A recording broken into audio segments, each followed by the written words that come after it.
Hello everyone, Rahul Sharma this side from Equity 99, and Equity 99 welcome all of you to this daily market outlook and important stock video series of Equity 99। ये video daily market outlook और important stocks का हम लोग daily post करते हैं YouTube पे। आप जो भी लोग नया ये देख रहे हैं चैनल या ये वीडियो, वो प्लीज़ लाइक और सब्सक्राइब करें।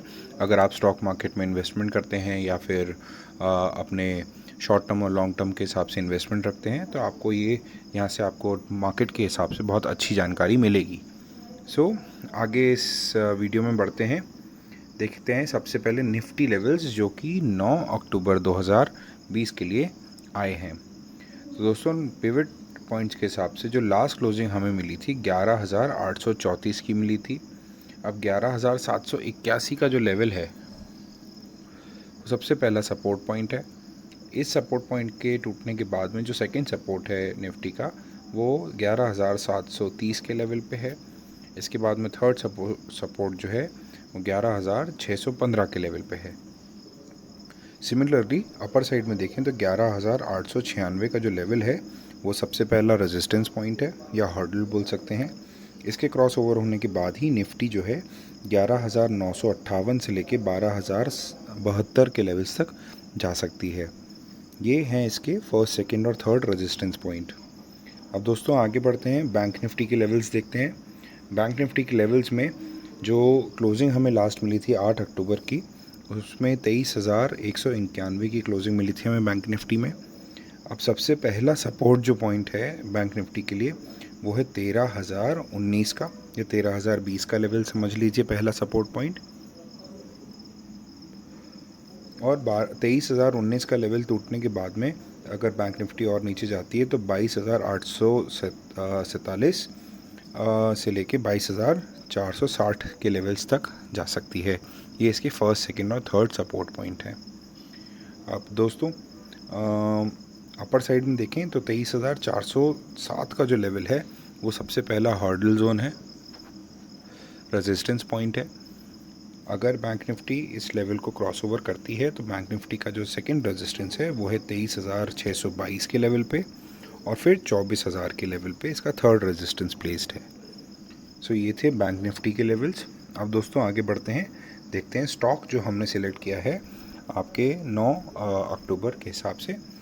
तो दोस्तों ग्लेनमार्क फार्मा कुछ दिनों पहले बहुत न्यूज़ में आया था जब कोविड की इन्होंने एक मेडिसिन आने की न्यूज़ आई थी मार्केट में। तो बहुत सारे सर्किट्स लगे थे एक साथ एक ही दिन में, और उसी दिन उसके बाद फिर काफ़ी गिरना भी चालू हो गया था स्टॉक।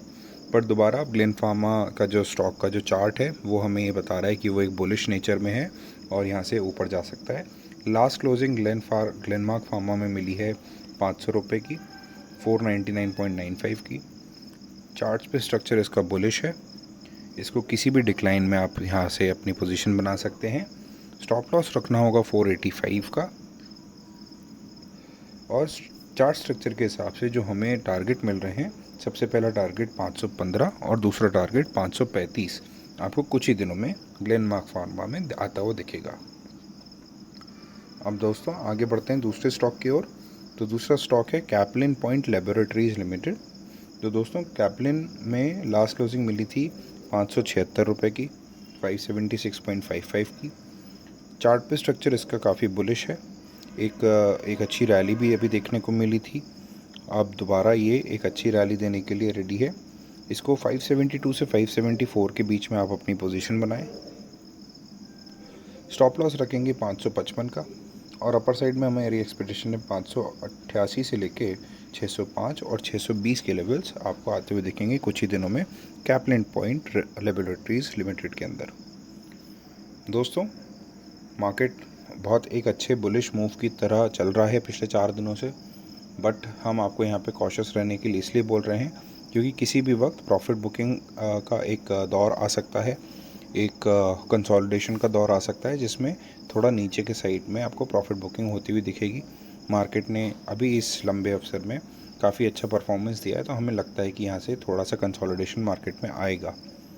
अब कल की क्लोजिंग जो SGX निफ्टी की मिलेगी उसके हिसाब से हम आगे ड्राइव कर पाएंगे। तो बहुत संभल के ट्रेड करें कम क्वांटिटी में ट्रेड करें। अगर कॉन्फिडेंस नहीं है तो नए प्लेयर्स जितने भी हैं वो बहुत ही संभल के ट्रेड करें। मार्केट वॉलेटाइल है, आपकी वेल्थ यहाँ से डिस्ट्रॉय हो सकती है, तो आपको ध्यान रख के ट्रेड करना होगा। स्टॉप लॉस का ज़रूर ध्यान रखें किसी भी ट्रेड में जो शॉर्ट टर्म के लिए आया हुआ हो। So thank you so much. This was Rahul Sharma from equity 99।